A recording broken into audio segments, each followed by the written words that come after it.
Okay, and today's The Doctor is in. We're just talking about gluten-free. The chances are that you've probably heard of gluten-free recipes and foods, but what exactly is gluten and who needs to be on this diet? Dr. Scott Ackerman, one of the First Coast's leading doctors, is here today to discuss the gluten-free lifestyle.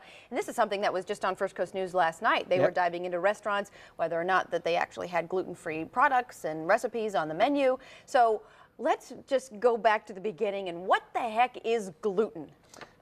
Thank you, Casey. Gluten is a protein that is found in grains and wheat and barley and spelt.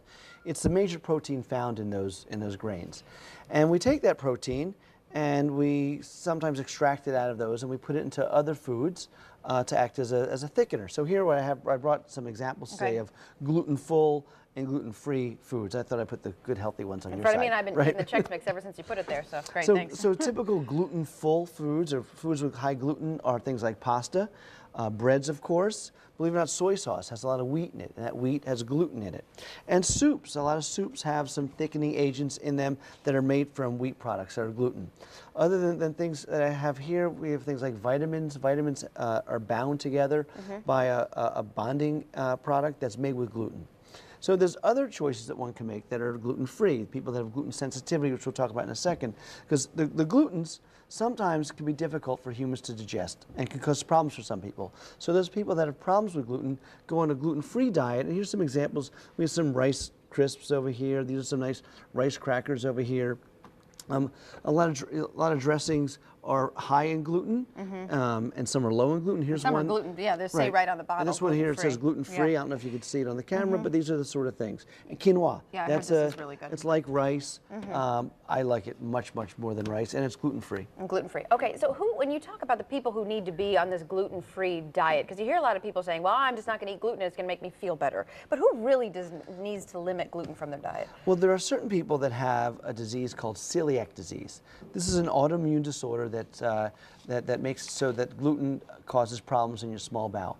In people with celiac disease, they have inflammation of the intestines, they can have bleeding in the intestines are damaged by the gluten.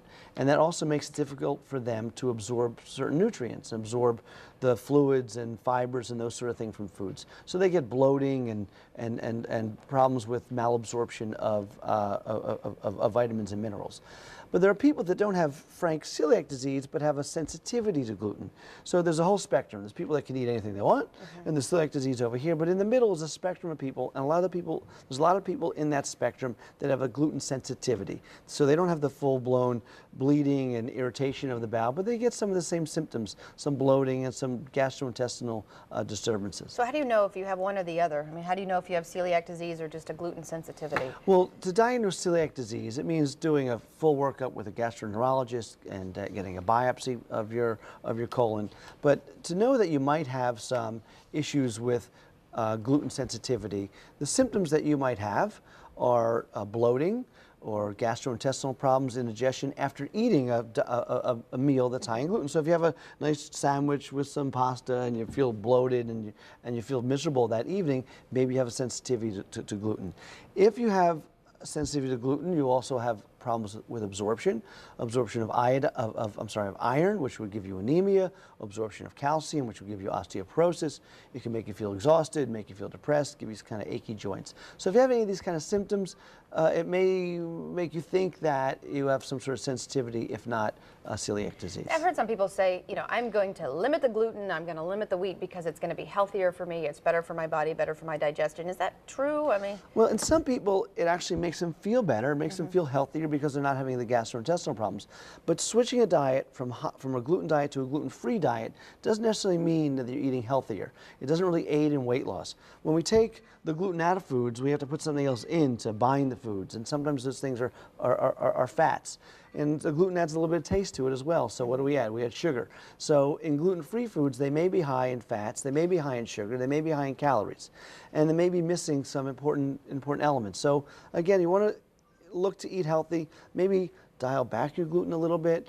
but I always recommend a well-balanced diet, exercise. If you think you may have an issue, see your physician. Yeah, isn't it all about in moderation? Isn't that, we always go back to, okay, it's fine, but just eat it in moderation, you know? But and I know some people that have tried to just limit gluten entirely from their diet for a while to see whether or not it makes an impact. Do you recommend doing that? I mean, but again, you got to remember that it doesn't necessarily mean you're eating healthier. Well, for a short period of time, Yeah. it can hurt, and Okay. it may make you feel better, and then you'll know if you have some sort of gluten sensitivity. Okay. But I wouldn't go completely gluten-free. I would Okay. just maybe dial back the glutens a bit. Okay. All right. Well, thank you, Dr. Ackerman. Thank As you, always, Casey. we appreciate you being here. And Dr. Ackerman, he joins us every Friday. So for questions regarding today's topic or any other health questions that you might have, you can visit firstcoastoncology.com and confidentially submit your questions to Ask the Doctor. Nick, you are getting so many. You are getting so many phone calls. It's your commercial. Yeah. I can clean the transmission. Still to come.